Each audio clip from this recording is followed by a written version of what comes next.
Hello everyone, कैसे हो सभी। आई होप सभी अच्छे होंगे। देखो, आज अपने डिस्कस करने वाले हैं, नेक्स्ट टॉपिक अपने स्टार्ट करने जा रहे हैं क्वांटम मैकेनिक्स का, that is perturbation theory.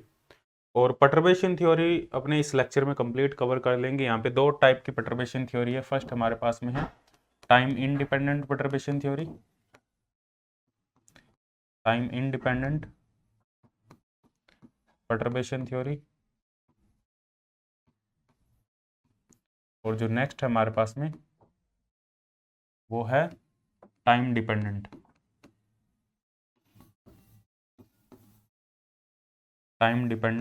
Perturbation theory. दोनों डिस्कस करेंगे एक एक करके, कंप्लीट डेरिवेशन नहीं करेंगे, इंपॉर्टेंट फॉर्मूला देखेंगे कौन कौन से हैं, कैसे यूज करना है उनको। और टाइम इंडिपेंडेंट परटर्बेशन थ्योरी की बात करें तो इसमें भी हमारे पास में दो केस है। एक हमारे पास में है नॉन डीजनरेट केस और एक हमारे पास में डीजनरेट केस। ये दोनों केस अपने डिस्कस करेंगे। परटर्बेशन का मतलब क्या है, हमारे पास में कोई भी पार्टिकल एल से एक हमारे पास में पोटेंशियल है, ये कॉन्स्टेंट पोटेंशियल है, पहले से एक पोटेंशियल एग्जिस्ट कर रहा है। ठीक है, उस पोटेंशियल में हमने कुछ एक्स्ट्रा पोटेंशियल ऐड कर दिया। हमने यह पार्टिकल पे कोई पार्टिकल मूव कर रहा है, से प्रोटॉन है, प्रोटॉन के चारों ओर कोई इलेक्ट्रॉन है, वो रिवॉल्व कर रहा है। ठीक है, इलेक्ट्रॉन रिवॉल्व कर रहा है तो ये एक पर्टिकुलर पोटेंशियल में -ke/r इस पोटेंशियल में और आसानी से इजिली मूव कर रहा है। तो हमने क्या किया, जस्ट इस पर एक फोर्स लगाया और इस पर फोर्स लगा के इसको थोड़ा सा डिस्टर्ब कर दिया। इस पर हमने एक इलेक्ट्रिक फील्ड अप्लाई किया, कुछ टाइम के लिए, कुछ पर्टिकुलर टाइम के लिए एक इलेक्ट्रिक फील्ड अप्लाई किया। और इस इलेक्ट्रिक फील्ड की वजह से इसमें कुछ डिस्टर्बेंस हुई। अब वो जो फोर्स लगाएंगे अपने, जो एक्स्ट्रा फोर्स हमने लगाया, it should not be greater than the potential. जो ऑलरेडी फोर्स प्रेजेंट है, जो कॉलम फोर्स प्रेजेंट है, उससे काफ़ी ज़्यादा स्मॉल होना चाहिए वो। ऐसा नहीं है कि जो एक्सटर्नल हमने फोर्स लगाया उसकी वजह से जो सिस्टम है उसका एग्जिस्टेंस ही खत्म हो जाए। इस सिस्टम का एग्जिस्टेंस रहेगा। ठीक है, जो हम फोर्स लगा रहे हैं उसकी वजह से। तो यहाँ पे क्या होगा, जो हमने फोर्स लगाया, एक्स्ट्रा फोर्स लगाया, उसकी वजह से जो सिस्टम की टोटल एनर्जी है, टोटल हैमिल्टोनियन है, उसमें कुछ चेंजेस हुए। एक एक्स्ट्रा हमारे पास में टर्म होगी जिसको कहेंगे अपने परटर्बेशन टर्म। और इस टर्म की वजह से उसकी जो एनर्जी है उसमें चेंजेस होंगे, उसकी वेव फंक्शन में चेंजेस होंगे। ठीक है, और जो चेंजेस होंगे वो हमारे पास में अलग अलग ऑर्डर में होंगे, first order, second order, third order. ठीक है, क्योंकि ये जो हमने अप्लाई की, यहाँ पे जो फोर्स अप्लाई किया, हमने जो परटर्बेशन अप्लाई किया, इसकी जो वैल्यू है वो इनिशियल जो हैमिल्टोनियन, इनिशियल जो एनर्जी उससे काफ़ी ज़्यादा स्मॉल है। एच प्राइम है वो काफ़ी ज़्यादा स्मॉल है एच नॉट से, तभी इस परटर्बेशन थ्योरी का हम यूज़ कर सकते हैं। तो यहाँ पे जो एनर्जी होगी, वेव फंक्शन होगा पार्टिकल, उन सभी में चेंजेस आएंगे। एनर्जी की बात करें तो एनर्जी एक तो होगी इनिशियल एनर्जी, जब कोई भी परटर्बेशन अप्लाई नहीं किया। फिर होगी हमारे पास में फर्स्ट ऑर्डर करेक्शन, फिर होगी हमारे पास में सेकंड ऑर्डर करेक्शन। इस टाइप से हमें एनर्जी देखने को मिलेगी। ठीक है, first order, second order correction. और वेव फंक्शन की बात करें, तो वेव फंक्शन में भी हमारे पास में ground state wave function, first order wave function, second order wave function, ये हमारे पास में जो वेव फंक्शन है उसमें भी हमें ऑर्डर देखने को मिलेंगे। साई जीरो, जीरो ऊपर लिख लो यहाँ, Sai zero plus psi one plus lambda square Sai to, lambda की जो वैल्यू है वो लेस देन 1 है हमारे पास में। तो इस टाइप से एनर्जी में भी हमें चेंजेस देखने को मिले। अब ये जो करेक्शन है, this is first order correction. E2 है जो second order correction, first order correction. Order में अपने बात करेंगे यहाँ पे, first order correction in energy, इनके सभी के फॉर्मूले लिखेंगे, वो फॉर्मूले याद रखने हैं। E2 होगा हमारे पास में सेकंड ऑर्डर करेक्शन, ऐसे ही जो साई वन होगा फर्स्ट ऑर्डर करेक्शन, जो साई टू होगा वो सेकंड ऑर्डर करेक्शन होगा हमारे पास में। तो बात करें, सबसे पहले अपने बात करते हैं जो टाइम इंडिपेंडेंट परटर्बेशन थ्योरी और उसमें जो नॉन डीजनरेट केस है वो अपने बात करते हैं। यहाँ से स्टार्ट होता है, ये फॉर्मूले तुम्हें याद रखने, मैं लिखवा देता हूँ यहाँ पे। टाइम इंडिपेंडेंट परटर्बेशन थ्योरी, और इसमें सबसे पहला केस है non degenerate case. Non degenerate case, non degenerate का केस का मतलब है कि एनर्जी की हर एक स्टेट के लिए एनर्जी की अलग अलग वैल्यू, जैसे वन डायमेंशन पोटेंशियल वेल है। ठीक है, वो नॉन डीजनरेट केस है हमारे पास में। तो यहाँ पे क्या होगा, जो फर्स्ट ऑर्डर करेक्शन होगी हमारे पास में, फर्स्ट ऑर्डर एनर्जी करेक्शन जो होगी, इसका जो फॉर्मूला होगा हमारे पास में ये होगा, ये फॉर्मूला तुम्हें याद रखना है। इसको लिखेंगे En1 से, En1 equal to psi N0 H prime psi N0 psi N0 psi N0। अब ये साई N0 क्या है? साई N0 हमारे पास में अनपर्टर्ब स्टेट, जो पहले ऑलरेडी प्रेजेंट थी, जो पर्टर्बेशन हमने अप्लाई नहीं किया था। तो साई N0 है हमारे पास में अनपर्टर्ब्ड स्टेट। जब हमने पोटेंशियल अप्लाई नहीं किया था, एच प्राइम हमने अप्लाई नहीं किया था, पर्टर्बेशन अप्लाई नहीं की थी, तब पार्टिकल की क्या स्टेट थी? ठीक है, एन का मतलब यहाँ पे, ये एन यहाँ पे रिप्रेजेंट करता है अलग अलग स्टेट को, first excited state, second excited state. हर एक स्टेट में करेक्शन हो सकती है। जैसे हमारे पास में अलग अलग स्टेट है ना, जैसे अपने वन डायमेंशन पोटेंशियल वेल की बात करें, वन डायमेंशन पोटेंशियल वेल है, इन्फिनिटी पोटेंशियल है, तो इसके लिए अलग अलग स्टेट है ना हमारे पास में, psi N √2/a sine n pi x over a। तो ये जो स्टेट है ना हमारे पास में, इसको साई N0 लिख लो, ये अनपर्टर्ब स्टेट है। अब अनपर्टर्ब स्टेट साई 1 के लिए भी हो सकती है, sine pi x over a। अनपर्टर्ब state Sai 2 के लिए भी हो सकती है। ये जो n है ये तो रिप्रेजेंट कर रहा है कि कौन सी स्टेट की बात कर रहे हैं, और ये सभी अनपर्टर्ब स्टेट है हमारे पास में, जिनको पर्टर्बेशन अभी नहीं अप्लाई किया। अब यहाँ पे कोई पर्टर्बेशन अप्लाई कर देते हैं, इस पर्टर्बेशन की वजह से वेव फंक्शन में भी चेंजेस होंगे और एनर्जी में भी चेंजेस। इसकी एनर्जी क्या थी? E n0, ये थी क्या? n² pi square h cut square 2ma², ये एनर्जी थी En0 अनपर्टर्ब एनर्जी। ठीक है, अब ये E10 भी हो सकती है, E20 भी हो सकती है, E30 भी हो सकती है। बट जैसे ही पर्टर्बेशन अप्लाई करेंगे, ये जो En0 है इसमें एक टर्म और ऐड हो जाएगी, E1, लैम्डा E1।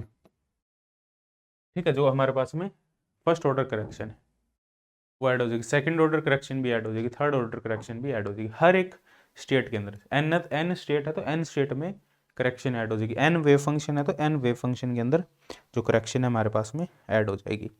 तो हमारे पास में जो अब एनर्जी होगी, लैम्डा हमेशा लगाने की जरूरत नहीं है, लैम्डा पहले से कंसिडर कर लिया है। तो जो एनर्जी होगी हमारे पास में टोटल एनर्जी वो है En0, ये तो है अनपर्टर्ब एनर्जी। फिर हमारे पास में psi N0 H prime psi N0 upon psi N0 psi N0, ये हमारे पास में नेट एनर्जी का फॉर्मूला होगा after first order correction. Higher order correction भी आएंगे यहाँ पे, बट अपनों ने सिर्फ अभी फर्स्ट ऑर्डर करेक्शन की बात की है। अब अपने बात करें यहाँ पे first order corrected wave function की बात करें, first order corrected in wave function, wave function की बात करें तो इसका क्या फॉर्मूला होगा हमारे पास? वेव फंक्शन का जो फॉर्मूला होगा वो ये होगा हमारे पास, psi N1 psi N prime, ये होगा हमारे पास में summation psi M0 H prime psi N0 En0 minus Em0 and psi M0, और ये होगा m ≠ इक्वल टू n। तो ये हमारे पास में फॉर्मूला होगा first order correction in wave function. This is the formula for first order correction in wave function. En0 क्या है? nth स्टेट की अनपर्टर्ब एनर्जी। Em0 क्या है? mth स्टेट की अनपर्टर्ब एनर्जी। साई M0 क्या है? mth unperturbed state, m ≠ equal to n होगा। और साई N1 क्या है? nth स्टेट की correct first order corrected wave function, जो nth वेव फंक्शन है उसका first order corrected wave function. तो यहाँ पे जो वेव फंक्शन होगा हमारे पास में, जैसे हम अपने यदि वेव फंक्शन को लिखेंगे, साई एन को लिखेंगे तो साई एन आएगा psi N0 plus psi N1 and higher order term. तो ये करेक्टेड वेव फंक्शन है और इसका फॉर्मूला क्या है? ये है, ये फॉर्मूला तुम्हें याद रखना है, ये फॉर्मूला तुम्हें याद रखना है।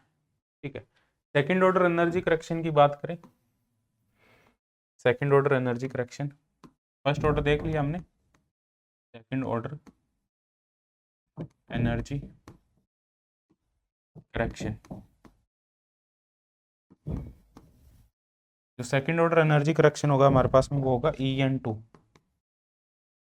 EN2 से लिखेंगे। इसका जो फॉर्मूला होगा summation m not equal to n और Sai m0 h prime psi n0 का होल स्क्वायर EN0 EM0, ठीक है, का whole square EN0 minus EM0, ये होगा हमारे पास में formula second order energy correction का। तो ये तीन इंपॉर्टेंट फॉर्मूले जो टाइम इंडिपेंडेंट परटर्बेशन थ्योरी में तुम्हें यूज करने हैं, बस यही तीन फॉर्मूले, आगे हायर ऑर्डर टर्म नहीं कैलकुलेट करनी।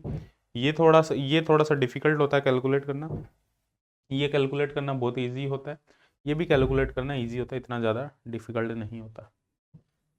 तो ये तीन फॉर्मूले, बस इन्हीं तीन फॉर्मूला का यूज़ होगा जितने भी अपने क्वेश्चन हैं, वो अपने जितने भी डिस्कस करेंगे उन सभी में इन्हीं का यूज़ होगा।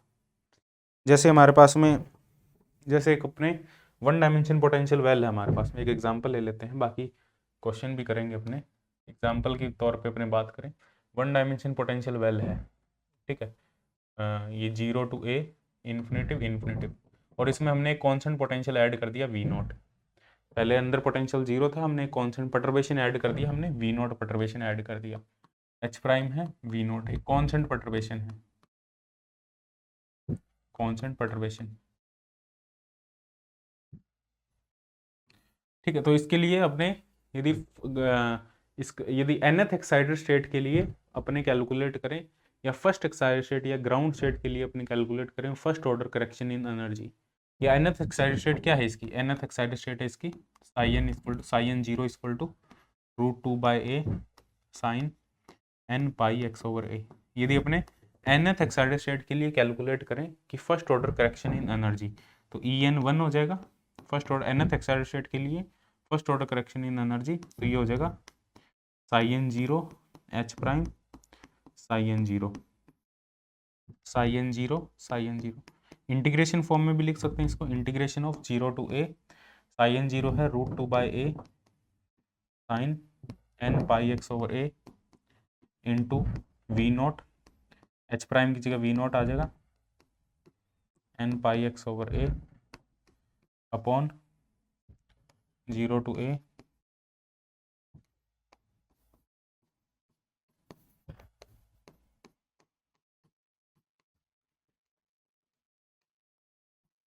dx।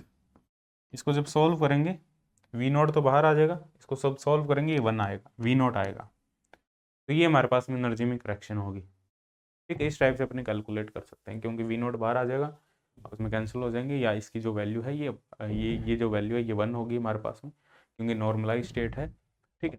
तो हमारे पास में जो EN प्राइम आ गया, वो तो टोटल एनर्जी क्या होगी, EN0 plus V0, first order correction निकाल लिया हमने। ऐसे ही अपने first order corrected wave function भी निकाल सकते हैं, ठीक है। वेव फंक्शन निकालने के लिए हमारे पास में अलग फॉर्मूला है, एनर्जी निकालने के लिए हमारे पास में अलग फॉर्मूला है। समझ में आ रही है यहाँ से? तो ये फॉर्मूला तुम्हें यूज़ करना आना चाहिए, बस ये फॉर्मूला यदि यूज़ करना आता है तो ईजिली तुम फर्स्ट ऑर्डर करेक्शन निकाल सकते हो, और यहाँ से काफ़ी क्वेश्चन देखने को भी मिलते हैं। अब पोटेंशियल जो अलग अलग पोटेंशियल दिया हो सकता है, जैसे ये भी पोटेंशियल दिया हो सकता है h prime equal to AX, ये दे दिया तुम्हें पोटेंशियल, तो इसके लिए भी तुम्हें कैलकुलेट करना है, फिर वही सेम वही कहानी तो वही है, देखो EN1 कैलकुलेट करना है, तो Sai n0 h prime psi n0, नीचे वाला तो 1 ही है, साई n0 साई n, कई बार ये 1 नहीं होगा नीचे वाला, ठीक है, हर एक केस के लिए 1 नहीं होगा, लेकिन यहाँ 1 है, नॉर्मलाइज स्टेट है। तो बस वही इंटीग्रेशन लेना हमें, 0 to a √2/a sine n pi x/a। कई बार जरूरी नहीं वो nth स्टेट के लिए ही निकलवाएगा, वो कहेगा 0th स्टेट के लिए निकालो, फर्स्ट स्टेट के लिए निकालो, सेकंड स्टेट के लिए निकालो, ठीक है। तो AX √2/a sine n pi x/a dx, ठीक है। नीचे वाला तो 1 है, इसको सॉल्व करोगे तो हमारे पास में जो आंसर आ जाएगा वो आएगा a π/2, कर देना इसको सॉल्व, ये आएगा a π/2। तो इस टाइप से अपने कैलकुलेट कर सकते हैं। बात समझ में आई? बाकी इसके क्वेश्चन करेंगे वीडियो में जब अपने, और जो PYQ क्वेश्चन करेंगे इसके गेट के, तो उसमें भी तुम्हें काफ़ी क्लियर हो जाएगा। बाकी अलग अलग स्टेट के लिए दिया हो सकता है अपने, हाइड्रोजन जो हार्मोनिक ऑसिलेटर है उसमें भी वो पर्टर्बेशन दे देगा और तुमसे पूछेगा कि कैलकुलेट करो जो करेक्शन इन एनर्जी कैलकुलेट करना है। तो जो वेव फंक्शन होगा तुम्हारा वो अनपर्टर्ब वेव फंक्शन तुम्हें या तो गिवन होगा या तुम्हें पता होना चाहिए। ग्राउंड मैंने सारे वेव फंक्शन बताए हैं harmonic oscillator. Ground state energy की बात करें चाहिए अपने फर्स्ट एक्साइटेड स्टेट एनर्जी की बात करें तो हार्मोनिक ऑसिलेटर के लिए अलग अलग वेव फंक्शन तुम्हें बताए हुए हैं। ठीक है, अब अपने यहाँ पे बात करते हैं टाइम इंडिपेंडेंट पर्टर्बेशन थ्योरी में जो नेक्स्ट केस है हमारे पास में वो है non degenerate case, sorry degenerate case. ये तो है हमारे पास में मैट्रिक्स प्रॉब्लम अपने करते हैं। मैट्रिक्स जो पर्टर्बेशन थ्योरी में जो मेन क्वेश्चन बनता है वो मैट्रिक्स प्रॉब्लम से भी बनता है। अब यहाँ पे देखो हमने सेकंड ऑर्डर करेक्शन यहाँ नहीं निकाला, हमने सेकंड ऑर्डर भी तुम निकाल सकते हो, पर जो सेकंड ऑर्डर तुम निकालोगे यहाँ पे देखो फर्स्ट ऑर्डर जो वेव फंक्शन में करेक्शन कैसे निकालोगे। देखो वेव फंक्शन का जो फॉर्मूला मैं यहाँ बता देता हूँ, एक आइडिया दे देता हूँ, तुम निकालोगे कैसे। साई n1 ये होगा m not equal to n psi m0 h prime psi n0 en0 em0 psi m0, ये है हमारे पास में।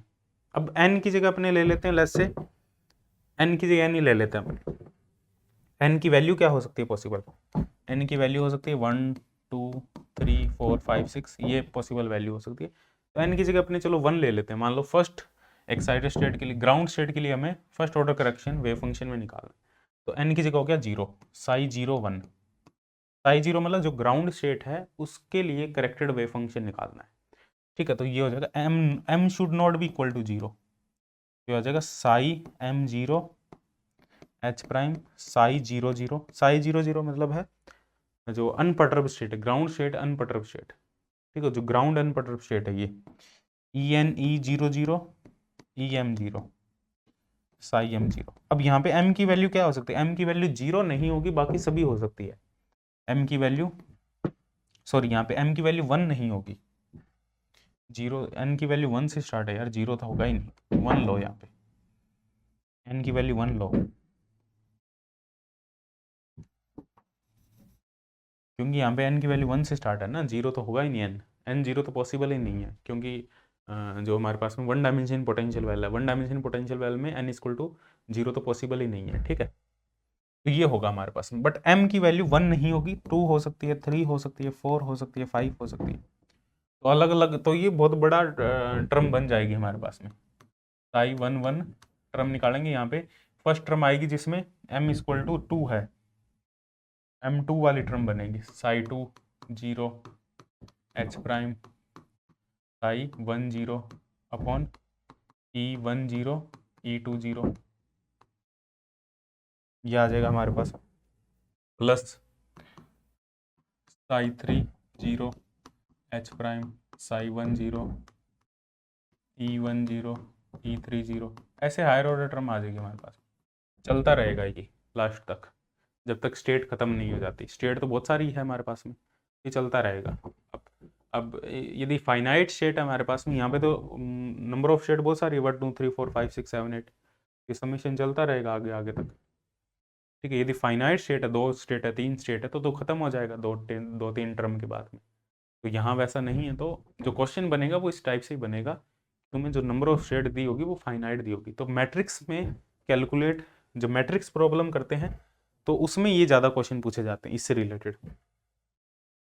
ये जो क्वेश्चन है ये तो डायरेक्ट यूज होता है ये फॉर्मूला, तो कोई भी प्रॉब्लम हो, लेकिन मैट्रिक्स वाली प्रॉब्लम में ये वाले जो फॉर्मूले से रिलेटेड जो प्रॉब्लम आएगा, इन वाले फॉर्मूले से रिलेटेड कोई भी प्रॉब्लम आएगा, वो ज़्यादा पॉसिबिलिटी होगी कि मैट्रिक्स प्रॉब्लम आएगी इन 2 फॉर्मूले से रिलेटेड।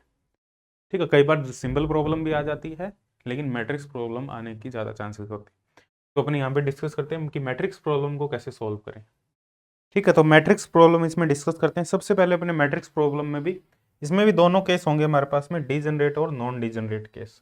ठीक है, मैट्रिक्स प्रॉब्लम में भी सबसे पहले अपने बात करते हैं non degenerate case. Non degenerate case, इसके बारे में अपने डिस्कस करते हैं। नॉन डीजनरेट का यहाँ पे मतलब है कि जो हमारे पास में डिफरेंट स्टेट के लिए डिफरेंट एनर्जीज होगी। ठीक है, उसे अपने कहेंगे non degenerate state.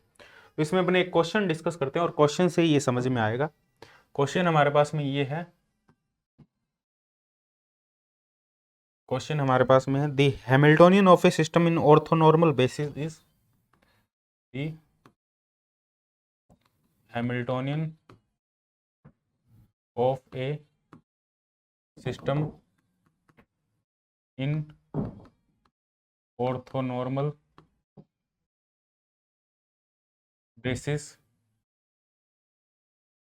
Orthonormal basis है 1 0 0 0 1 0 0 0 1, ये ऑर्थोनॉर्मल बेसिस है। इसमें हैमिल्टोनियन गिवन हमें h इक्वल टू, ये जेटली का question I think, 1 2 epsilon 0 2 epsilon 2 plus epsilon 3 epsilon 0 3 epsilon 3 plus epsilon, ये हमारे पास में है। ठीक, find the energy level corrected up to second order, find the energy level, find the energy level corrected up to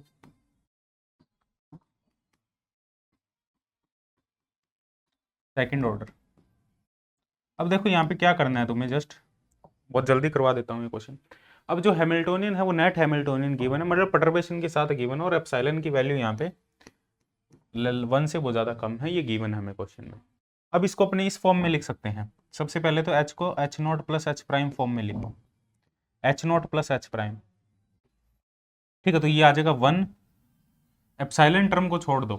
ठीक है, जो epsilon term है हमारे पास में उसको h प्राइम में ले जाएंगे, और बाकी टर्म को 1 0 0, और ये आएगा 0 2 0, और ये आएगा 0 0 3, प्लस h प्राइम जो आएगा हमारे पास में वो आएगा 0 2 epsilon 0 2 epsilon epsilon 3 epsilon 0 3 epsilon epsilon, ये आ जाएगा हमारे पास में h प्राइम। ठीक है, जो हमारे पास में हैमिल्टोनियन आ जाएगा h प्राइम, मैं एक बार चेक कर लेता हूँ। हाँ, 0 2 epsilon 0 2 epsilon epsilon 3 epsilon 0 3 epsilon epsilon, और 1 2 3 h not plus h prime. ठीक है, तो h प्राइम यहाँ पे हमारे पास में जो h प्राइम है वो ये है, और h नॉट ये है। अब देखो इसके कोरस्पोंडिंग जो आइगन स्टेट है वो ये h नॉट के कोरस्पोंडिंग जो आइगन स्टेट है, जो h नॉट है हमारे पास में वो क्या है, 1 0 0 0 2 0 0 0 3। तो इसकी आइगन वैल्यू क्या होगी, आइगन वैल्यू होगी इसकी 1 2 3। सभी जो आइगन वैल्यू है इसकी 1 2 3 ये नॉन डीजनरेट है, तो इस वजह से अपने कह रहे हैं इसको ये नॉन डीजनरेट केस है हमारे पास में, सभी आइगन वैल्यू डिफरेंट है। ठीक है, और इनकी कोरस्पोंडिंग जो आइगन वेक्टर है, फर्स्ट आइगन वैल्यू को कोरस्पोंडिंग आइगन वेक्टर φ1 ले लेते हैं, वो है 1 0 0। सेकंड आइगन वैल्यू के कोरस्पोंडिंग जो आइगन वेक्टर है वो है, इसको कैलकुलेट भी कर सकते हो तुम, 0 1 0। और थर्ड आइगन वैल्यू के कोरस्पोंडिंग जो आइगन वेक्टर है वो है 0 0 1, ये तुम कैलकुलेट भी कर सकते हो आइगन वेक्टर। यहाँ तो हमें डायरेक्ट पता लग रहे हैं क्योंकि डायगोनल एलिमेंट है, तो जो आइगन वेक्टर होंगे वो यही होंगे। लेकिन कई और मैट्रिक्स होगी जहाँ पे तुम्हें आइडिया नहीं लगेगा, तो वहाँ तुम्हें कैलकुलेट करना पड़ेगा, और तुम्हें पता है आइगन वेक्टर कैसे कैलकुलेट किए जाते हैं। ठीक, वो सारी चीज़ें तुम्हें पता है। तो यहाँ पे क्या करेंगे अपने, अब हमें यहाँ पे हमारे पास में आइगन वेक्टर भी आ गए, अब हमें निकालना है, पहले अपने निकालेंगे हर एक आइगन वैल्यू के कोरस्पोंडिंग, ये आइगन वैल्यू है, ये आइगन वैल्यू है, ये आइगन वैल्यू, इन सभी के कोरस्पोंडिंग अपने कैलकुलेट करेंगे। यहाँ पे हर एक आइगन वैल्यू के कोरस्पोंडिंग अपने पहले first order correction in energy निकालेंगे। First order correction in energy का फॉर्मूला क्या होता है, first order correction in energy,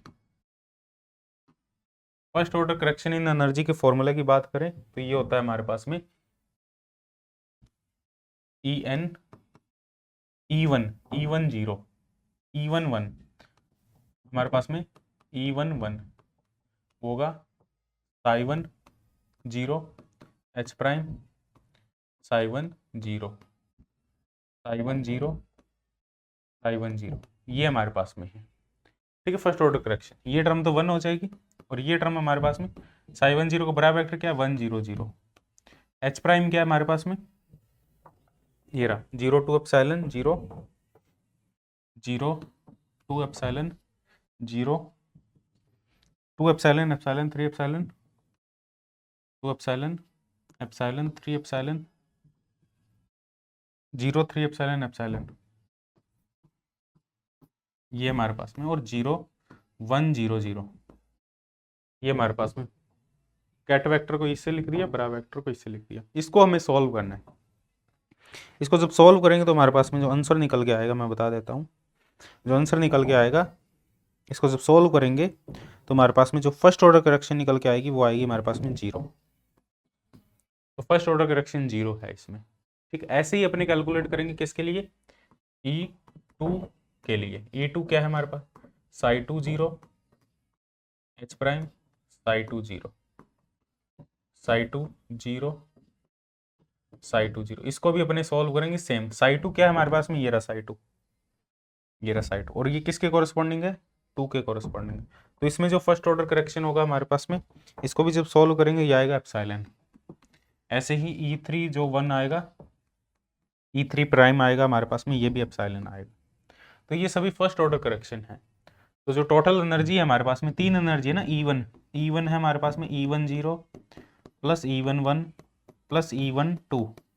second order correction तक निकालना है। ऐसे ही हमारे पास में E2 है, E2 0 E2 1 E2 2। ऐसे ही E3 हमारे पास में एनर्जी है, 3 आइगन वैल्यू है ना, E3 0 E3 1 E3 2, 3 eigen value है। तो तीनों के कॉरेस्पॉन्डिंग एनर्जी निकल जाएगी हमारे पास में। फर्स्ट ऑर्डर करेक्शन फर्स्ट के कॉरेस्पॉन्डिंग 0 है, इसमें एप्सिलॉन, इसमें एप्सिलॉन है। तो ये टर्म तो हमने निकाल ली तीनों। ठीक है, बात समझ में आ रही है। अब अपने निकालते हैं second order correction. Second order correction का भी हमारे पास में फॉर्मूला है। सेकंड ऑर्डर करेक्शन का क्या फॉर्मूला और कैसे निकालेंगे, देखो। Second order correction, second order correction, second order correction का देखो फॉर्मूला क्या है। सेकंड ऑर्डर करेक्शन का हमारे पास में फॉर्मूला है, पहले अपने निकालते हैं E1 2 के लिए, फर्स्ट एनर्जी के लिए second order correction, summation m not equal to n। ठीक है, n क्या है यहाँ पे, n है 1, n क्या है 1, m not equal to n, n है 1। ठीक है, क्योंकि ये फर्स्ट है, फर्स्ट एनर्जी की अपनी बात कर रहे हैं। तो ये आएगा psi1 0। ठीक है, और ये आएगा h प्राइम, ये आएगा psi m 0, और ये आएगा हमारे पास में E1 0 EM 0, इसका होल स्क्वायर। तो ये हमारे पास में फॉर्मूला है। बात समझ में आ रही है। अब m की वैल्यू क्या हो सकती है, m की वैल्यू 1 नहीं होगी, तो m की वैल्यू हो सकती है या तो 2 होगी या 3 होगी, क्योंकि 3 ही पॉसिबल वैल्यू है ना, यहाँ पे स्टेट 3 ही है, एक फर्स्ट स्टेट, एक सेकंड स्टेट, एक थर्ड स्टेट है, 3 ही स्टेट है। तो n की वैल्यू भी 3 हो सकती है, m की वैल्यू भी पॉसिबल 3 हो सकती है, लेकिन m की वैल्यू 1 नहीं होगी, क्योंकि 1 के लिए तो निकाल रहे हैं। तो m की वैल्यू तो 2 होगी या 3 होगी। तो 2 और 3 के लिए इसको लिख दो। तो पहले m की वैल्यू 2 रखेंगे, तो ये आएगा psi1 0 h प्राइम psi2 0 का whole square upon E1 0 E2 0, ये आ जाएगा plus psi1 0 h prime psi3 0 का होल स्क्वायर, E1 0 1 0 की जगह हमारे पास में 1 0 और m 0 की जगह 3 0। इनको सॉल्व करना है तुम्हें। ठीक, E1 0 क्या है, E1 0 क्या है 1, E2 0 क्या है 2, E3 0 क्या है 3। ये तो आइगन वैल्यू तो है, अनपर्टर्ब एनर्जी, ये रही 1 2 3, E1 0 E2 0 E3 0। अब समझ में आ रही है। यहाँ पे भी लिखा है ना मैंने, E1 0 E2 0 E3 0। देखो ये कैलकुलेट किया हुआ ना हमने, E1 0 है 1, ये 0 प्लस ये हमें कैलकुलेट करना है, ये है 2 प्लस एप्सिलॉन, ये हमें कैलकुलेट करना है 3 प्लस एप्सिलॉन, और ये हमें कैलकुलेट करना है, ये कैलकुलेट कर रहे हैं अपने, ये कैलकुलेट कर रहे हैं अपने। बात समझ में आ रही है। इसको सॉल्व करना है तुम्हें। तो इसको कैसे सॉल्व करेंगे, इसको सॉल्व करने के लिए सबसे पहले तुम्हें क्या कैलकुलेट करना होगा, psi1 0 h प्राइम psi2 0 का होल स्क्वायर। तो क्या कैलकुलेट करेंगे, सबसे पहले psi1 0 बड़ा वेक्टर psi1 1 0 0 एच प्राइम जो मैट्रिक्स तुम्हारे पास में वो मैट्रिक्स लिख दोगे, साई 2 0 0 1 0, इसका होल स्क्वायर करना है। इसको सॉल्व करोगे, इसको सॉल्व करोगे, E1 0 की वैल्यू रखोगे, E2 0 की, E1 0, E3 0 की वैल्यू रखोगे, सॉल्व करोगे, सॉल्व करके हमारे पास में जो आंसर आएगा will come out to be -4 epsilon square. It will come out to be -4, एक सेकंड में एग्जैक्ट देख लेता हूँ, हाँ -4 एप्सिलॉन स्क्वायर आंसर आएगा हमारे पास में, -4 एप्सिलॉन स्क्वायर E12। ऐसे ही हमारे पास में होगा E22 आएगा हमारे पास में -5 एप्सिलॉन स्क्वायर, और ऐसे ही E32 आएगा हमारे पास में, E32 आएगा हमारे पास में 9 एप्सिलॉन स्क्वायर, 9 एप्सिलॉन स्क्वायर। ठीक है, ये सारी वैल्यू यहाँ पुट कर देंगे तो यहाँ आ जाएगा हमारे पास में -4 epsilon square, -5 epsilon square plus 9 epsilon square. अब ये E2 कैसे निकाला हमने, E22 कैसे निकाला, इसका क्या फॉर्मूला यूज किया, ये मैं फॉर्मूला बता देता हूँ, करोगे तुम खुद। E22 कैसे निकाला देखो, E22 निकालने के लिए हमें summation m should not equal to 2 होना चाहिए बस। ठीक है, तो psi 2 0 H prime psi m 0 का होल स्क्वायर, E2 0 EM 0, ऐसे निकाला हमने, साई 2 0 एच प्राइम साई 1 0 का whole square upon E2 0 minus E1 0 plus Sai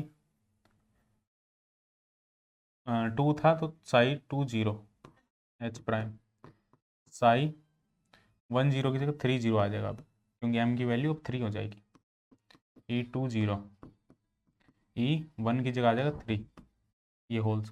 इस टाइप से इसको कैलकुलेट किया, क्योंकि यहाँ पे m की वैल्यू 2 नहीं होगी लेकिन 1 और 3 हो सकती है। सिमिलर वे में बाकी भी हमने कैलकुलेट किए। ठीक है, तो इस टाइप से इसको हमें सॉल्व करना है। ऐसे अपने वेव फंक्शन भी निकाल सकते हैं। देखो, तो ये तरीका है इस मैट्रिक्स की जो करेक्टेड आइगन वैल्यू उसको सॉल्व करने का। ये जो मैट्रिक्स गिवन है ये जो करेक्टेड आइगन वैल्यू उसको सॉल्व करने की तरीका, एक तरीका और है यहाँ पे, वो थोड़ा लेंथी है, मतलब कई बार वो उससे इजी आ जाता है, कई बार नहीं आ पाता। ठीक है, उसमें उसमें पर जो रिजल्ट मिलेंगे हमें वो पर्टिकुलर रिजल्ट नहीं मिलेंगे, उसमें कंप्लीट रिजल्ट मिल जाएगा। ये जो फाइनल रिजल्ट है ना, ये वाला रिजल्ट मिल जाएगा हमें डायरेक्ट। क्या करना है, जस्ट जैसे जब आइगन वैल्यू को सॉल्व करते हैं वैसे इसको सॉल्व कर दो, माइनस लैम्डा करके इसको सॉल्व कर दो। तो लेकिन मैथमेटिकली सॉल्व करना थोड़ा डिफिकल्ट हो जाएगा। ठीक है, जो डायरेक्ट मैट्रिक्स गिवन है,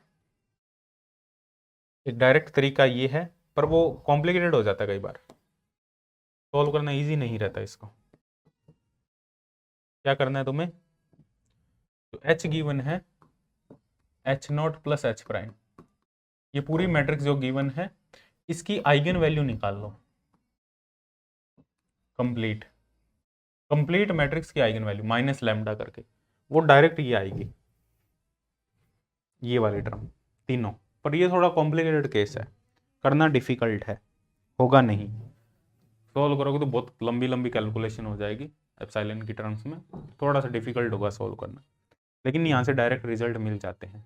यदि कोई छोटी मैट्रिक्स गिवन हो और कोई इजी मैट्रिक्स गिवन हो तो तुम डायरेक्ट कर सकते हो। क्वेश्चन में यदि तुम्हें वेरीफाई करना हो वो कहेगा भाई वैसे निकालो, लेकिन तुम्हें डायरेक्ट भी कर सकते हो तुम।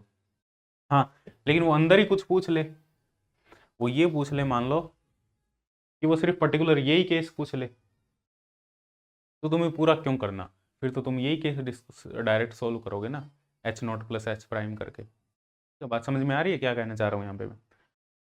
कंप्लीट कैलकुलेट करना हो तो डायरेक्ट भी किया जा सकता है, बीच में से कोई पोर्शन उठाना हो तो ऐसे ही फॉलो करना पड़ेगा प्रोसीजर को। ठीक है, अब अपने बात करते हैं यहाँ पे जो नेक्स्ट केस है हमारे पास में, डीजनरेट केस। तो देखो अब अपने डिस्कस करते हैं डीजनरेट केस। डीजनरेट केस की बात करें तो इसमें देखो, इसमें एक अलग एग्जाम्पल डिस्कस करते हैं, एग्जाम्पल के थ्रू ज़्यादा समझ में आएगा ये। क्वेश्चन डिस्कस करते हैं। डीजनरेट केस में क्या देखो हमारे पास में, जो हमारे पास में एच नोट हैमिल्टोनियन मैट्रिक्स है वो है 1 0 0 0 2 0 0 0 2, ये हमारे पास में है। और एच प्राइम हमारे पास में है एप्सिलॉन 0 1 0 1 0 1 0 1 0, ये हमारे पास में है। तो ये हमारे पास में डीजनरेट केस है। डीजनरेट कैसे है, क्योंकि यहाँ पे आइगन वैल्यू की बात करेंगे, देखो अपने इसकी आइगन वैल्यू की बात करेंगे तो आइगन वैल्यू क्या आएगी हमारे पास में 1 2 एंड 2। तो जो फर्स्ट आइगन वैल्यू है हमारे पास में लैम्डा इक्वल टू 1, ये जो आइगन वैल्यू है ये तो नॉन डीजनरेट है, और लेकिन लैम्डा इक्वल टू जो 2 है वो डीजनरेट है। और इसके कॉरस्पॉन्डिंग जो आइगन वेक्टर्स है हमारे पास में वो भी हमें पता है। जो आइगन वेक्टर्स होंगे इसके कॉरस्पॉन्डिंग जो आइगन वेक्टर है वो है 1 0 0, 1 से लिख देंगे। ये हमेशा 1 0 0 नहीं होगा, यहाँ पे तो डायगोनल मैट्रिक्स है इस वजह से 1 0 0 आ रहा है, लेकिन बाकी तुम्हें कैलकुलेट करने पड़ेंगे। किसी अलग टाइप की मैट्रिक्स होगी एच नॉट, कोई और एलिमेंट भी होंगे सिर्फ डायगोनल नहीं होंगे, तो वहाँ पे तुम्हें कैलकुलेट करने पड़ेंगे आइगन वेक्टर, या गिवन होंगे तुम्हें क्वेश्चंस में, ठीक है। साई 1 और लैम्डा, इसके लिए जो हमारे पास में आइगन वेक्टर वो है 0 1 0, वो है साई 2, और 0 0 1 वो है साई 3। तो इन दोनों के कॉरस्पॉन्डिंग साई 2 और साई 3, इनके कॉरस्पॉन्डिंग जो आइगन वैल्यू है वो 2 2 है। तो ये डीजनरेट केस है ये वाला। अब तीनों के तीन एनर्जी है हमारे पास में। कौन कौन सी एनर्जी है, एक तो है E10, वो है हमारे पास में 1 है, E20 वो है हमारे पास में 2, और E30 वो है हमारे पास में 2। तो ये तो है ये तो नॉन डीजनरेट है, ये डीजनरेट है। तो नॉन डीजनरेट के लिए जो करेक्शन है वो तो सेम वैसे ही कैलकुलेट करेंगे जैसे हमने पहले कैलकुलेट किया था। इसके लिए हमारे पास में यदि करेक्शन की बात करें अपने, यदि करेक्शन की बात करें इसके लिए 1 प्लस E11 E2 E12, यदि करेक्शन की बात करें E11 इसके लिए कैसे कैलकुलेट करेंगे फॉर नॉन डीजनरेट, इसके लिए सेम वैसे ही कैलकुलेट करेंगे। E11 क्या आएगा, ये आएगा हमारे पास में साई 10 H प्राइम साई 10, ये आएगा हमारे पास में E11। E12 क्या आएगा, summation m not equal to 1 psi 10 H prime psi m0 का होल स्क्वायर E10 EM0, ये आएगा हमारे पास में। इन दोनों को सॉल्व करके हमारे पास में आंसर आ जाएगा जो हमने पहले कैलकुलेट किया।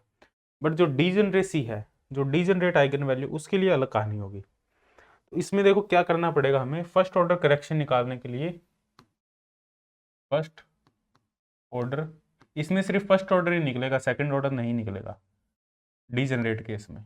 First order correction degenerate case में फाइंड आउट करने के लिए, इन degenerate case, in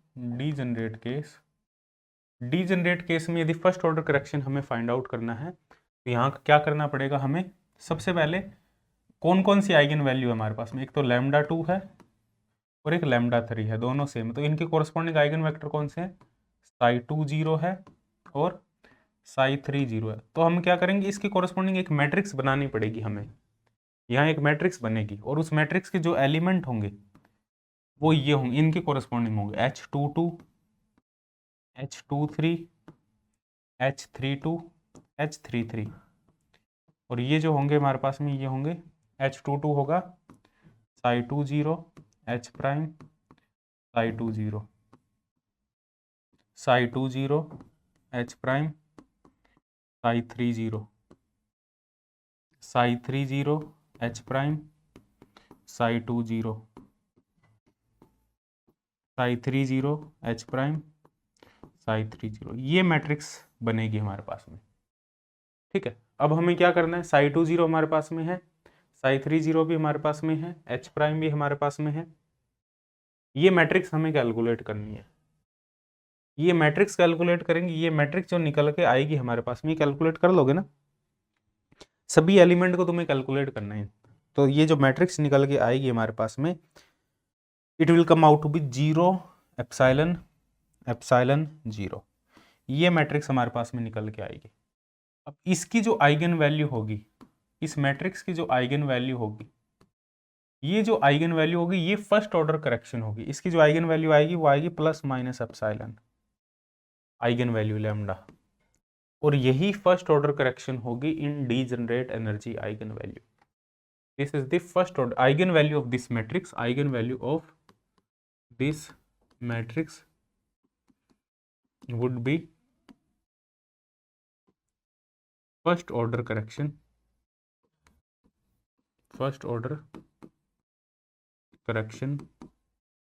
in degenerate eigen values.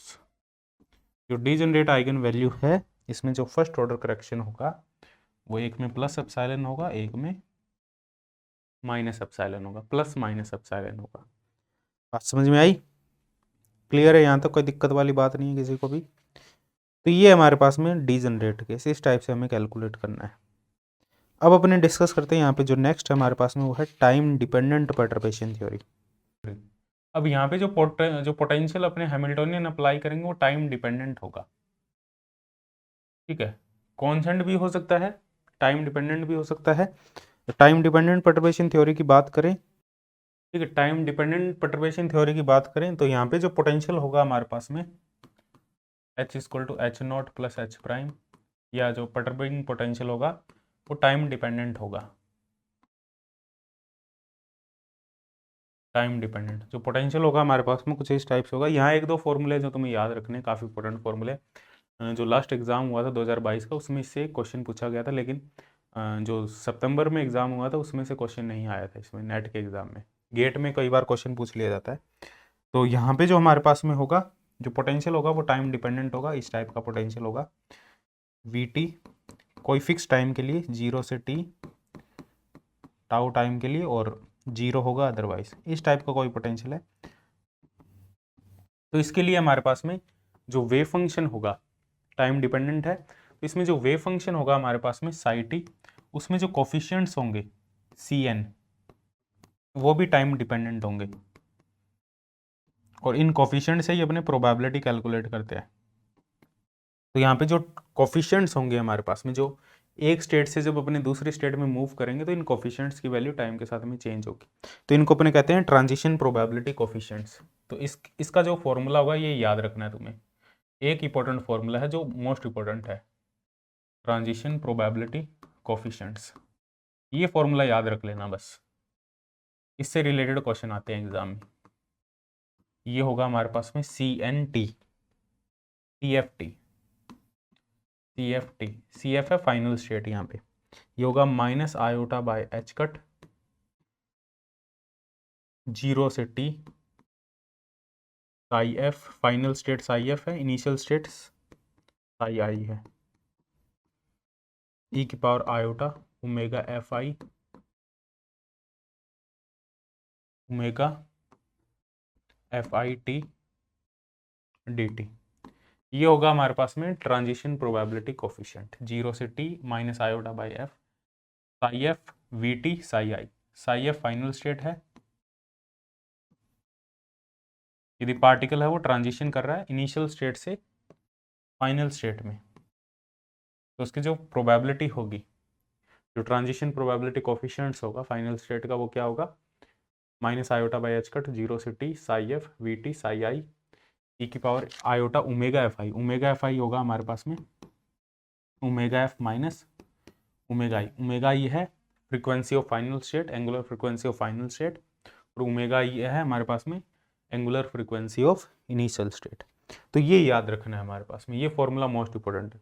और प्रोबेबिलिटी की बात करें, प्रोबेबिलिटी क्या होगी, ट्रांजिशन प्रोबेबिलिटी, ये भी एक फॉर्मूला इंपॉर्टेंट है। ट्रांजिशन प्रोबेबिलिटी की बात करें तो ये होगी, इसका जस्ट स्क्वायर कर दो, CFT का होल स्क्वायर कर दो, तो ये होगा minus iota by H cut integration psi F V T psi I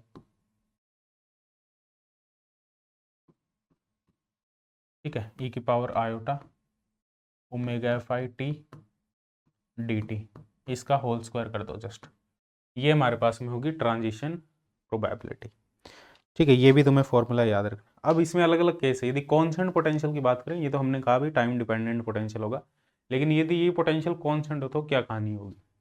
constant potential के लिए बात करें, for constant potential let's say ये जो टाइम डिपेंडेंट परटर्बेशन थ्योरी इसका यूज करें अपने फॉर कॉन्स्टेंट पोटेंशियल।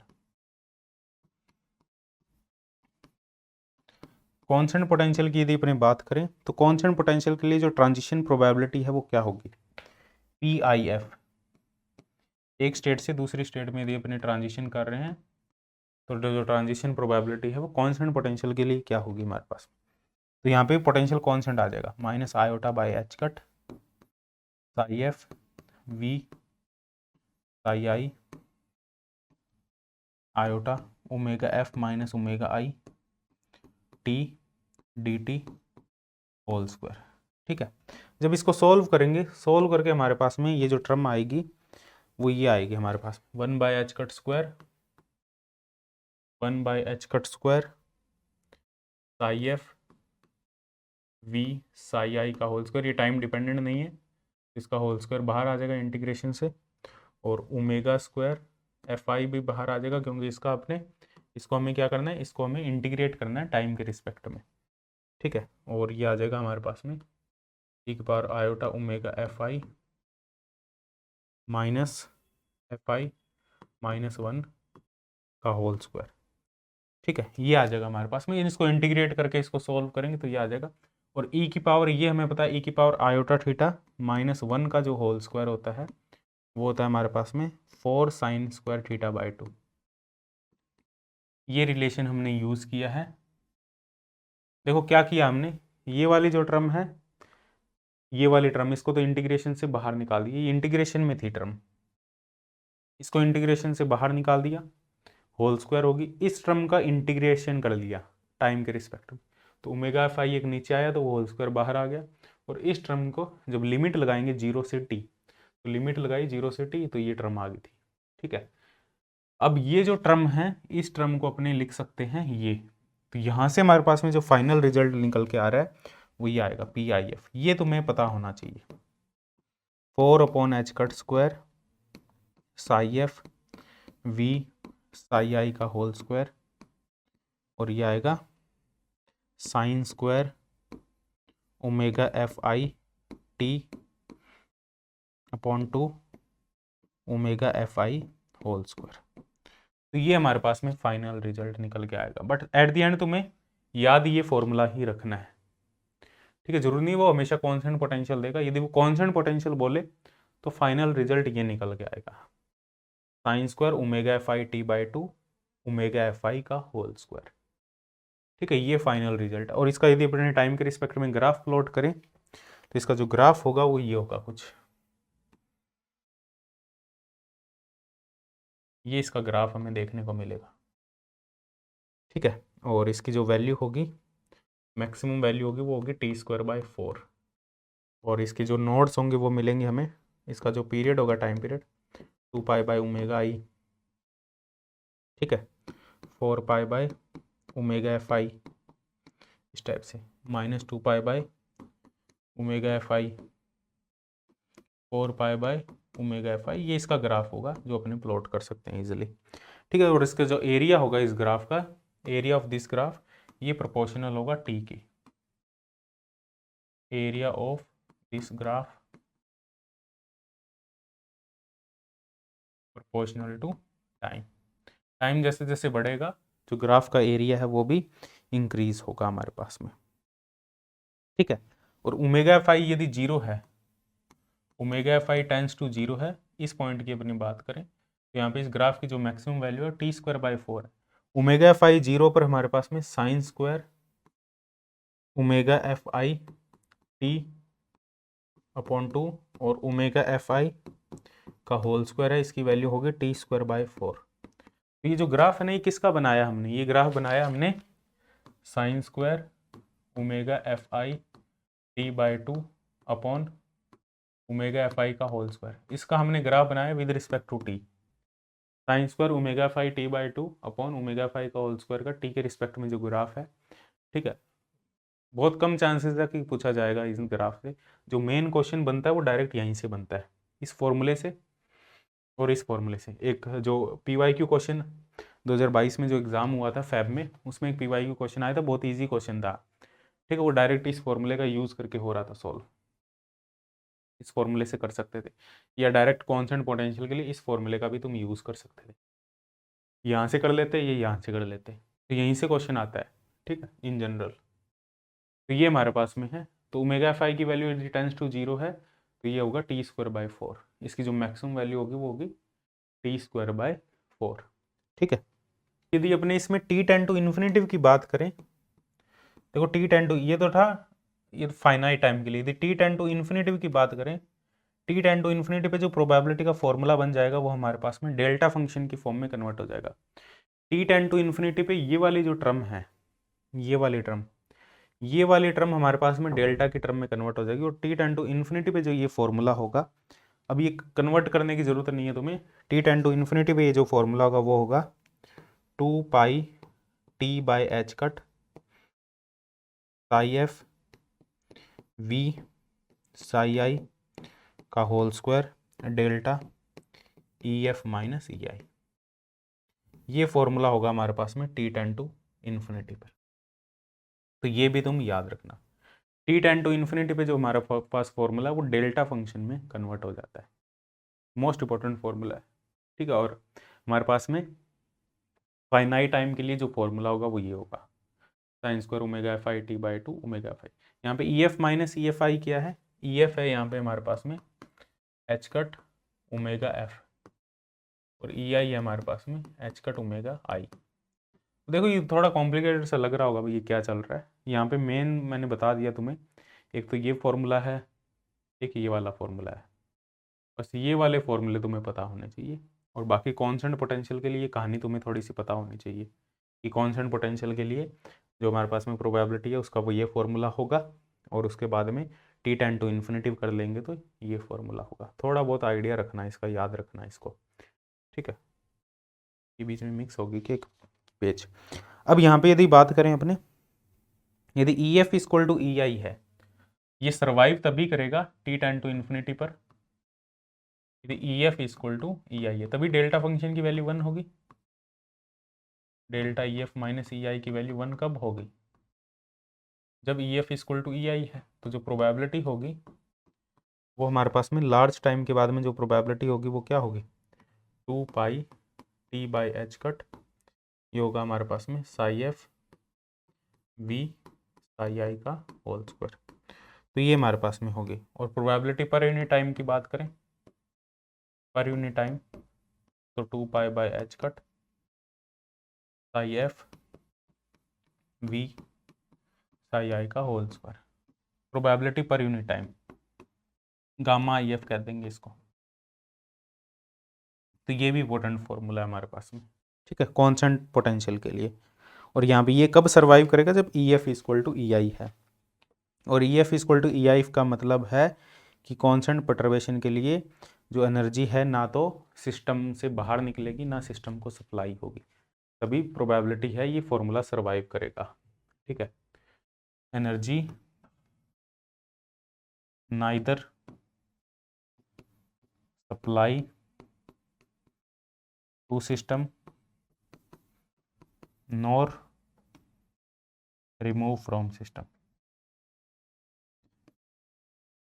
जो एनर्जी है वह तो सिस्टम को ना तो सप्लाई होगी ना सिस्टम से जो एनर्जी है वो बाहर निकलेगी। ठीक है, तो ये हमारे पास में कॉन्स्टेंट पोटेंशियल के लिए कहानी होगी, तभी ये सर्वाइव करेगा, अदरवाइज ये सर्वाइव नहीं करेगा। तो यहाँ पे ना तो एमिशन हुआ ना एब्जॉर्प्शन हुआ किसी भी एनर्जी का। तो कॉन्स्टेंट पोटेंशियल के लिए ना तो एनर्जी सिस्टम से बाहर निकलेगी ना एनर्जी सिस्टम है एनर्जी को गेन करेगा। ठीक है, ये हमारे पास में फॉर्मूला है। अब अपने बात करते हैं यहाँ पे Fermi golden rule. Fermi golden rule, Fermi golden rule क्या रिप्रेजेंट करता है, फर्मी गोल्डन रूल रिप्रेजेंट करता है टोटल ट्रांजिशन प्रोबेबिलिटी को। ये बताता है टोटल ट्रांजिशन प्रोबेबिलिटी, इसका जो फॉर्मूला होता है फर्मी गोल्डन रूल का, ये भी याद रखना। टोटल ट्रांजिशन प्रोबेबिलिटी, इसको रो से लिख देते हैं अपने, रो ई एफ फाइनल स्टेट के लिए। टोटल जो टोटल ये है रेट ऑफ, ये है टोटल हमारे पास, ये है transition probability rate, rate of transition probability, this is rate of transition probability.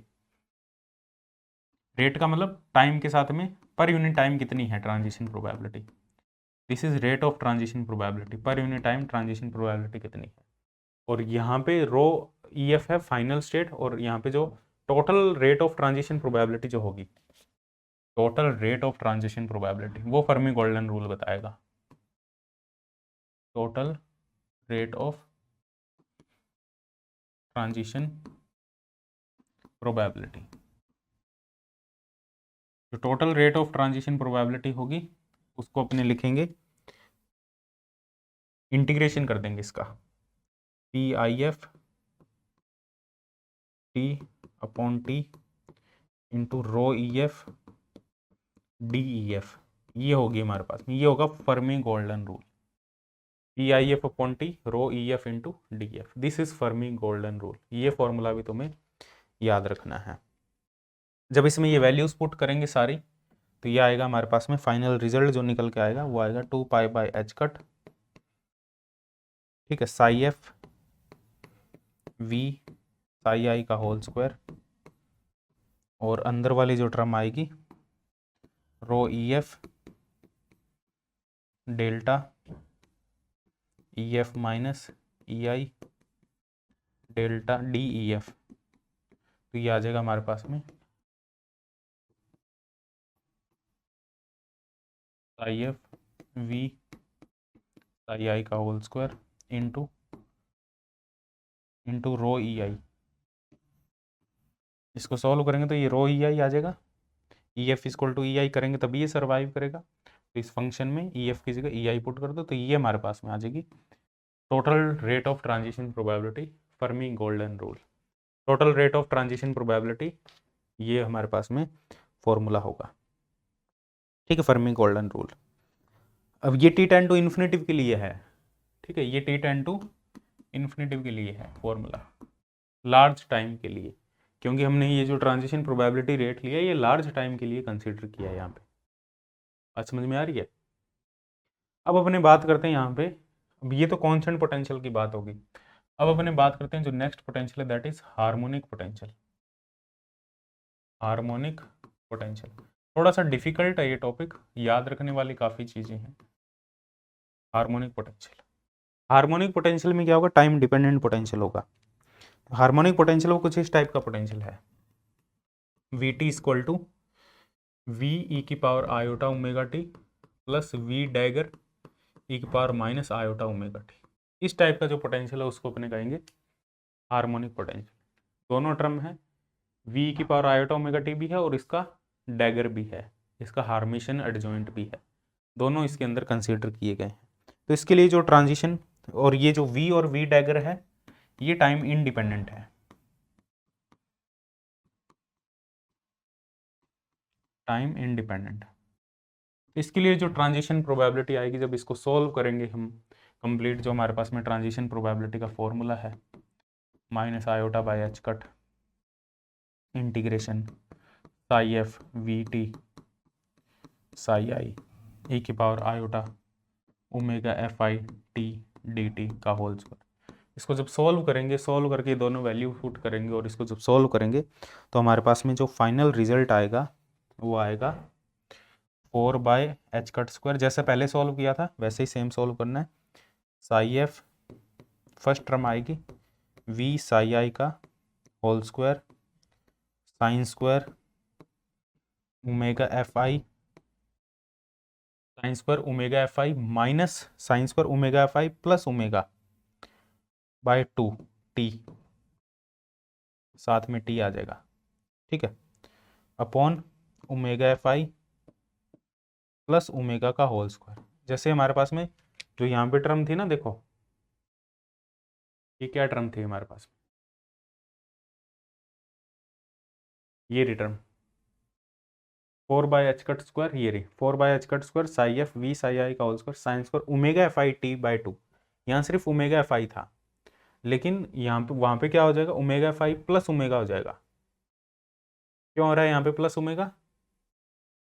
Plus omega क्यों हो रहा है? क्योंकि यहाँ पे एक ओमेगा वाली टर्म है साथ में, प्लस ओमेगा वाली प्लस एक टर्म और आएगी यहाँ पे 4/h² psi F V dagger psi I का whole square sine square omega F I minus omega by 2, ठीक है, T upon omega F I minus omega का होल स्क्वायर। ये दो टर्म आएगी हमारे पास में सेम सिमिलर वे में जैसा हमने पहले डिस्कस किया था। और टी टेंड टू इन्फिनेटिव की बात करेंगे तो ये डेल्टा फंक्शन में कन्वर्ट हो जाएगी at T tend to infinitive, जैसे हमने पहले डिस्कस किया same T tend to infinitive. तो ये जो हमारे पास में टर्म होगी 2 pi T by H cut, final result लिख देता हूँ psi F V psi I का whole square delta E F minus E I plus H cut omega, ठीक है, ये होगा फर्स्ट टर्म। सेकेंड टर्म होगी 2 pi T over H cut psi F V dagger psi I का whole square delta E F minus E I minus H cut omega. तो ये हमारे पास में आ जाएगी दो टर्म। पहले वहाँ पे एक ही टर्म थी, यहाँ दो टर्म होगी हमारे पास में। अब ये टर्म सर्वाइव कब करेगी? ये टर्म सर्वाइव, फर्स्ट टर्म कब सर्वाइव करेगी? जब ये अंदर वाले टर्म जीरो हो, E F minus E I equal to minus H cut omega हो, या इसको कह देंगे E F equal to E I minus H cut omega हो, तब ये टर्म सर्वाइव करेगी जो फर्स्ट टर्म है हमारे पास में, ठीक है। और सेकेंड टर्म कब सर्वाइव करेगी? जब E F minus E I equal to H cut omega हो, या E F equal to E I plus H cut omega हो। तो ये टर्म तभी सर्वाइव करेगी जब ये कंडीशन वैलिड हो हमारे पास में। और ये कंडीशन वैलिड कब होगी हमारे पास में? ये कंडीशन कब वैलिड होगी? अब ये ई आई है हमारे पास में इनिशियल लेवल, ये फाइनल लेवल है हमारे पास में। तो ये कह रहा है जो फाइनल लेवल की जो एनर्जी है वो है ई I minus H cut omega, ठीक है। ई आई में से एच कट ओमेगा माइनस हुआ है यहाँ पे, तो यहाँ पे क्या होगा? एमिशन होगा हमारे पास में। तो ये जो टर्म है ये रिप्रेजेंट करती है, ये रिप्रेजेंट करता है हमारे पास में एमिशन को, ठीक है। यहाँ पे जो फोटोन है हमारे पास में वो एमिट हुआ है, ई आई जो हमारे पास में फाइनल जो हमारे पास में इनिशियल स्टेट है, फाइनल स्टेट है हमारे पास में ई एफ होगा E I minus H cut omega. तो यहाँ पे ये बेसिकली एमिशन को इसको स्टिमुलेटेड एमिशन कहेंगे, स्टिमुलेटेड एमिशन। लेजर फिजिक्स में अपने डिस्कस करेंगे इसको। और ये जो रिप्रेजेंट करता है ये स्टिमुलेटेड एब्जॉर्प्शन को रिप्रेजेंट करता है। तो यहाँ पे दोनों टाइप के केस है हमारे पास में। जो ये V वाला केस है वो एमिशन का है, जो V डैगर वाला केस है वो हमारे पास में एब्जॉर्प्शन का है। तो स्टिमुलेटेड एमिशन भी होगा और स्टिमुलेटेड एब्जॉर्प्शन भी होगा हमारे पास में। ट्रांजिशन रेट की बात करें तो T से डिवाइड कर देंगे, ठीक है। ट्रांजिशन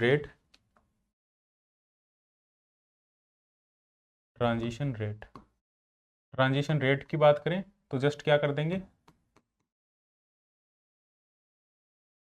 T से डिवाइड कर देंगे, ठीक है। यहाँ से ट्रांजिशन रेट निकल जाएगा, सभी दोनों टर्म को T से डिवाइड कर देंगे। और अपने फर्मी गोल्डन रूल की बात करें, यहाँ पे फर्मी गोल्डन रूल,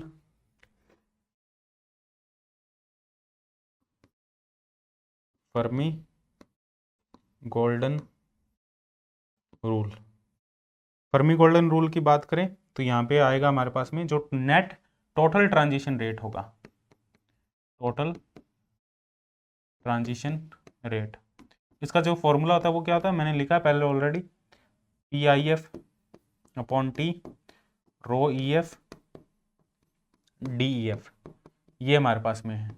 इस फॉर्मूले का अपने को यूज़ करना है जो मैंने ऑलरेडी पहले से लिखा हुआ फॉर्मूला, ठीक है। तो यहाँ पे हमारे पास में यदि अपने स्टिमुलेटेड एमिशन की बात करेंगे, फॉर एमिशन एमिशन का आएगा हमारे पास में टोटल ट्रांजिशन जो प्रोबेबिलिटी फर्मी कोल्डन रूल से वो आएगा 2 pi by H cut psi F V psi I का होल स्क्वायर, और यहाँ पे आएगा रो, यहाँ पे आ जाएगा हमारे पास में रो ई एफ।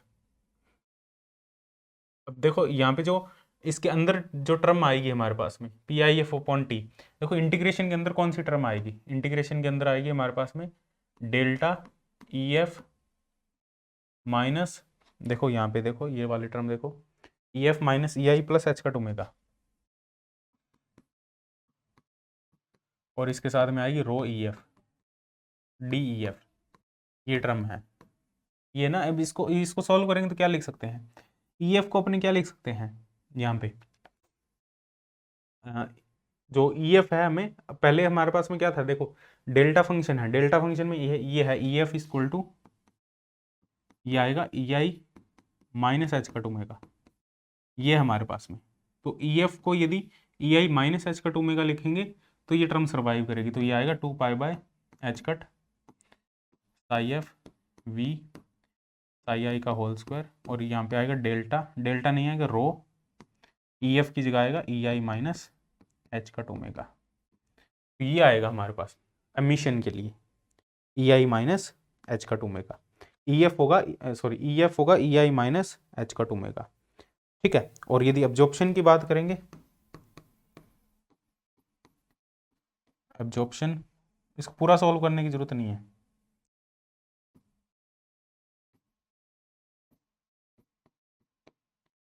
ये होगा 2 pi by H cut psi F V dagger psi I का whole square rho E I plus H cut omega, ये एब्जॉर्प्शन वाला केस होगा हमारे पास। तो ये दोनों तुम याद रखना। यदि v equal to V dagger है, v equal to V dagger है हमारे पास में, तो ये जो रेट है ट्रांजिशन रेट और एब्जॉर्प्शन रेट है हमारे पास में, ये सेम होंगे हमारे पास में। जो नेट ट्रांजिशन प्रोबेबिलिटी, अब देखो यदि रो, अब यदि हमारे पास में v equal to V dagger है, ये जो ऑपरेटर वो हार्मिशन ऑपरेटर है, तो ये हमारे पास में जो केस होगा, नेट ट्रांजिशन प्रोबेबिलिटी को अपने ओमेगा आई एफ से लिख लो, omega I F, omega I F, omega F I लिख सकते हो, ओमेगा आई एफ लिख सकते हो, ये हमारे पास में नेट ट्रांजिशन प्रोबेबिलिटी। तो यहाँ पे यदि v equal to V dagger है तो omega I F for emission upon rho E F equal to omega I F for absorption upon rho E F, ये दोनों क्वांटिटी इक्वल होगी। यहाँ ई एफ क्या है, ई I minus H cut omega, यहाँ E F क्या है, ई I plus H cut omega, तो ये दोनों क्वांटिटी है वो सेम होगी।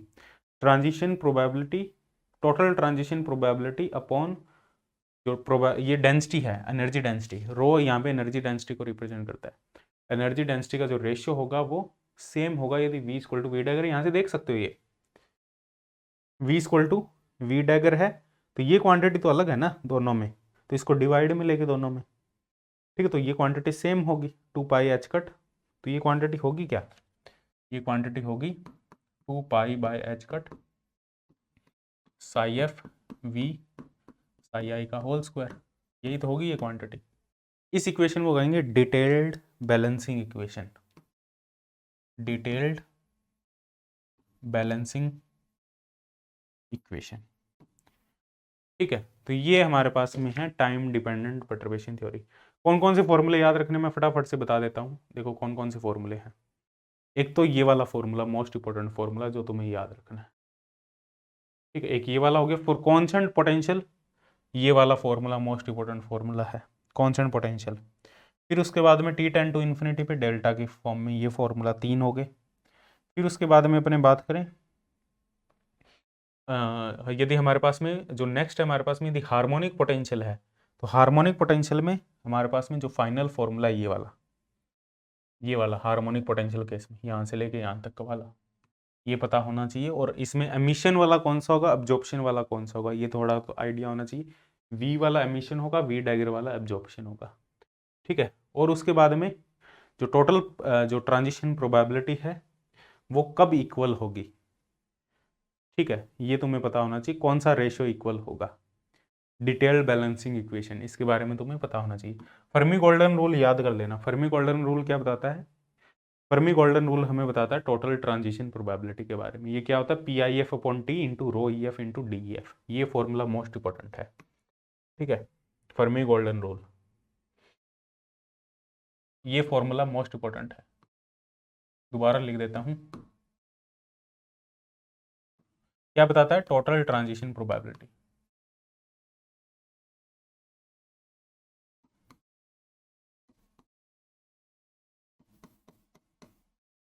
P I F upon T, rate of transition probability, into rho E F D E F. ये हमारे पास में फर्मी गोल्डन रूल, ये फॉर्मूला भी तुम्हें याद होना चाहिए। This is all about the transition probability, time dependent time independent perturbation theory. अब इसके अपने कुछ क्वेश्चन डिस्कस कर लेंगे। हर एक मतलब जो भी अपने टाइम परटर्बेशन थ्योरी में जितने भी की है, कुछ क्वेश्चन तो हमने डिस्कस किए हैं यहाँ पे मैट्रिक्स वाले, लेकिन कुछ क्वेश्चन अपने अलग से डिस्कस कर लेंगे, इससे रिलेटेड भी डिस्कस कर लेंगे टाइम डिपेंडेंट परटर्बेशन थ्योरी से भी, ताकि जो टॉपिक है तुम्हारा वो क्लियर हो जाए। बाकी एमसीक्यू जो तुम्हारे पीवाईक्यू क्वेश्चन है उनको जरूर फॉलो करना, उनको जरूर प्रैक्टिस करना, सभी पीवाईक्यू को, ठीक है। बाकी यदि वीडियो पसंद आई है तो वीडियो को लाइक करो, शेयर करो अपने दोस्तों के साथ में, ठीक है। और चैनल को यदि नए हो चैनल पे तो सब्सक्राइब कर लो। अपने गेट का क्रैश कोर्स कर रहे हो और कंप्लीट कोर्स करवा दूंगा मैं, मेरे ऊपर भरोसा रखो। और करवाना है मेरे को, नवंबर में स्पीड कम है, दिसंबर जनवरी में काफ़ी स्पीड बढ़ जाएगी, तो दिन की 2-2 3-3 वीडियो भी मैं अपलोड कर दूंगा, क्योंकि उसके बाद में मेरे को यही काम है, गेट का क्रैश कोर्स भी कंप्लीट फोकस करना है, तो वो सब कुछ चीज़ें हो जाएगी साथ में, ठीक है। बाकी वीडियो को मतलब यदि तुम्हें पसंद आ रही है वीडियो तो, और कुछ सजेशन है तुम्हारे लिए, कोई सजेशन भी देना चाहते हो, सर ये सजेशन है, इसको थोड़ा ये चीज़ इसमें ये ऐड कर सकते हो, या इस पर्टिकुलर टॉपिक में ये चीज़ें भी आप कर सकते थे, तो वो चीज़ें भी तुम सजेस्ट कर सकते हो, ठीक है।